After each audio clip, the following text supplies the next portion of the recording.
तीन दफा दाबी नहीं रास्तारोक कला नीलगिरी आंचलिक कृषक मंच। नीलगिरी बौलगड़िया रास्ता दीर्घ दिन मरण जनता पलटि बेले यह रास्ताटी इको सेंसिटिव जोन अंतर्भुक्त। यह रास्ताटी नूतन भाव में निर्माण न हेबारु बारंबार स्थानीय बासिंदा रास्तारोक करुछन्ते। प्रशासन पक्षरु लोकंकु प्रतिश्रुति मिलुछि किंतु एहार कार्यकारी हेउनि।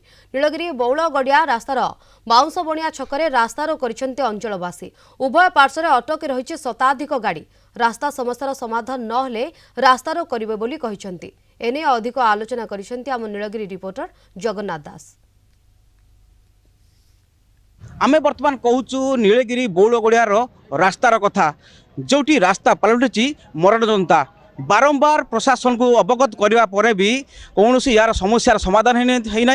आंचलिक कृषक संघ पक्ष रास्ता कराई तेज मो सहयोग कमी सीधा सड़क चित्र देखिए जोटी बाउंस बणिया छकठार सीधा सड़क रास्ता ये बारंबार आपको प्रतिश्रुति दिखाई आपड़ भी बारंबार रास्ता कर कौन समस्यार समाधान होनी।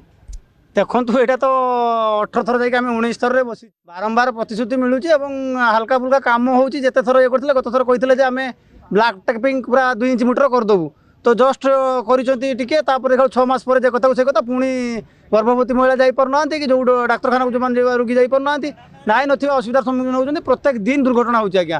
तेणु आम 18 थर बसिलुणी और यहाँ 19 थर आम 3टी दाबी रही ये युद्धकालीन भितर रास्ता को पुनर्निर्माण कराऊ एवं इको सेंसिटिव जोन को जनबसती बाहर कराऊ। तृतीय कथाटी है जो पहाड़ पाददेश जो टिके धीरे धीरे मंथर गति में कम कर सोलार फिक्सिंग से त्वरान्वित कर तुरंत से पूरा इको सेंसिटिव जोन जी अच्छी भितर पूरण कराऊ। ये मुख्य दाबी आम रही।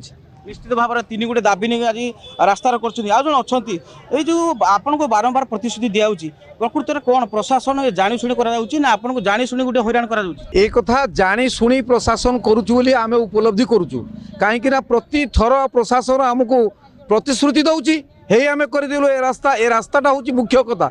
ये उत्तर ओडिशार जो शैवपीठ पंचलिंगेश्वर बाबा पंचलिंगेश्वर अच्छा हजार हजार पर्यटक आम राज्य बाहर ए देश बाहर आसुचंती पर्यटक सेठी ए रास्ता हूँ तार मुख्य रास्ता से संजोग करने बारंबार एक्सीडेंट होची लोक हैरान होती रोगी डाक्तखाना जापार तेणु जेपर्यंत आमको कहते से नवेम्बर मास आम एटा को मार्च मास सुधा आम टोटाल पिचु करदेबू एटा गोटे ब्लैक टैपिंग करदेबू नीलगिरी बौलगड़िया पर्यंत ताहा एपर्यंत करना। तेणु मार्च मास आज शेष दिन आज 30 तारीख तेणु किसी तार ना गंधवासना ना टेंडर है ना कि तेणु आम से बसचु ए रास्ता तुरंत मरामती हो 204टा गाँ जो जनबसती को लेकिन इको सेंसिटिव जोन करा हाथी कॉरिडोर अंचल या हाथी कॉरिडोर अंचल को जंगल भितर रखा जाऊ 204 गाँव उच्छेद करा जाऊ झरण घाटी पाइकड़ पड़ा पर्यंत पहाड़ पाखे पाखे तार बाड़ करा जाऊ एवं सोलार फिनिशिंग करा जाऊ